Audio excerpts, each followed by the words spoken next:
Dobre, poďme sa do toho pustiť. Viete, v kanceláriách po celom Slovensku, tam sa práve teraz odohráva taký tichý, ale o to dôležitejší boj. Boj o budúcnosť práce. A v jeho centre stoja dva, povedal by som, úplne protichodné pohľady na umelú inteligenciu. A presne toto jedno porovnanie odhaľuje ten kľúčový konflikt.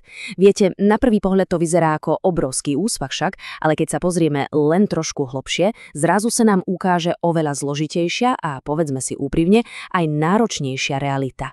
Takže poďme si vypočuť oba tábory, pretože každý z nich vidí tieto čísla úplne, ale úplne inak. Začneme teda s vizionárom. Z jeho pohľadu je Slovensko, na prahu absolútnej revolúcie v produktivite. A tie dôkazy, tie vidí doslova všade. Či už sú to úspechy našich startupov ako Cultivice alebo Powerful Medical, alebo ten obrovský potenciál, ktorý drieme v superpočítači Skyat. Pozrime sa na tú mieru adopcie, tá je naozaj ohromujúca. Bavíme sa tu o takmer 3/4 všetkých profesionálov, ktorí si tieto nástroje už úplne bežne zapracovali do svojej každodennej práce. A čo je na tomto čísle asi najzaujímavejšie, je ten reálny, hmatateľný dopad. Veď si to predstavte. Takmer polovica všetkých používateľov dostáva naspäť viac ako hodinu zo svojho pracovného dňa. A to je čas, ktorý sa dá zrazu venovať veciam, na ktoré nikdy predtým nebol čas. Strategickejším, kreatívnejším a hlavne hodnotnejším úlohám. Takže z pohľadu vizionára je prípad vlastne uzavretý. AI je tu, funguje to a vytvára to efektivitu, akú sme tu ešte nemali. Cesta vpred je teda úplne jasná. Zrýchliť adopciu a jednoducho žať plody. Lenže toto nie je celý príbeh. A teraz sa presuňme na druhú stranu, k hlasu kritika. Ten za týmito, povedzme, oslavnými číslami vidí oveľa triezvejší obraz. Poukazuje na veľmi reálne bariéry, ako je napríklad kritický nedostatok seniorných inžinierov, ktorý nás brzdí. Kritik totiž poukazuje na jednu dosť nebezpečnú priepasť. Jasné, lídri AI prijali, s tým nie je problém. Firmy sú dokonca ochotné platiť im až 12 000 eur mesačne, len aby si ich udržali. Ale adopcia medzi pracovníkmi v prvej línii, teda tými ľuďmi, ktorí tvoria operačné jadro firmy, tá sa zasekla na chabých 51%. A presne toto je to jadro problému. Takže čo vlastne spôsobuje tento adopčný strop? No, je to taká zmes strachu a chýbajúcej podpory. Pozrime sa na to. Značná časť zamestnancov sa jednoducho bojí rozhodnutí autonómnych AI agentov, to sú programy, ktoré dokážu konať sami, a hlavne nevedia, kto bude niesť zodpovednosť, keď sa niečo pokazí. A keď k tomu pridáme fakt, že až 3/4 z nich cítia, že nemajú podporu od manažmentu, tak ten strach sa len a len prehlbuje.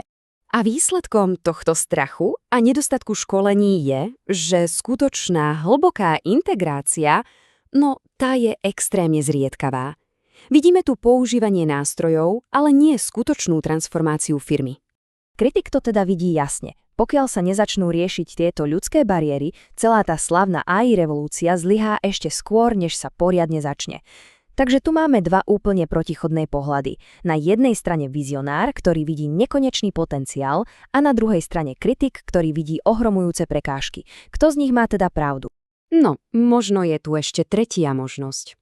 Čo ak sa obaja hádajú o úplne nesprávnej veci? Možno toto vôbec nie je debata o nástrojoch. Čo ak by tá skutečná konverzácia mala byť o partnerstve? A to nás privádza priamo k jadru problému.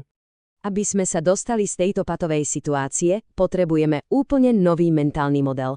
Musíme prestať myslieť v kategóriách AI versus človek a začať vnímať spoločný priestor, kde môžu spolupracovať. A tomuto priestoru hovoríme kognitívny tretí priestor. Nesmieme si to predstavovať ako nástroj, ktorý niekto drží v ruke. Predstavme si to skôr ako nejaké nové miesto. Miesto, kde sa odohráva myslenie. A toto celé brilantne ilustruje model barycentra. Možno si spomínate z fyziky, barycentrum je vlastne ťažisko, okolo ktorého obiehajú dve telesá. No a v tomto našom modeli to znamená, že velenie nemá ani človek, ani AI. Obaja obiehajú okolo spoločného centra, okolo tej novej inteligencie, ktorú spoločne vytvárajú. A tu sa dostávame ku kľúčovému bodu. Vôbec by sme nemali chcieť, aby AI myslela presne ako my. Jej skutočná obrovská sila je práve v tom, že myslí inak. Že dokáže narušiť naše zaužívané vzorce a predsudky, ktoré si často ani neuvedomujeme. No dobre, A keď už chápeme tento koncept tretieho priestoru, tak sa nám konečne odomýka aj to skutočné riešenie. Pretože tu už nejde len o to dať ľuďom nejaké nástroje. Ide o kompletnú zmenu toho, ako sa práca vlastne robí. A to nás vedie ku jednej veľmi dôležitej strategickej voľbe. Prvá možnosť je nasadenie.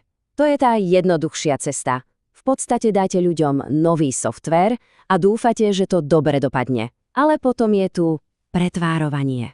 A to je presne to, čo začínajú robiť tie najúspešnejšie firmy. Tie menia od základov celý pohľad na prácu. A dáta? Tie hovoria úplne jasne.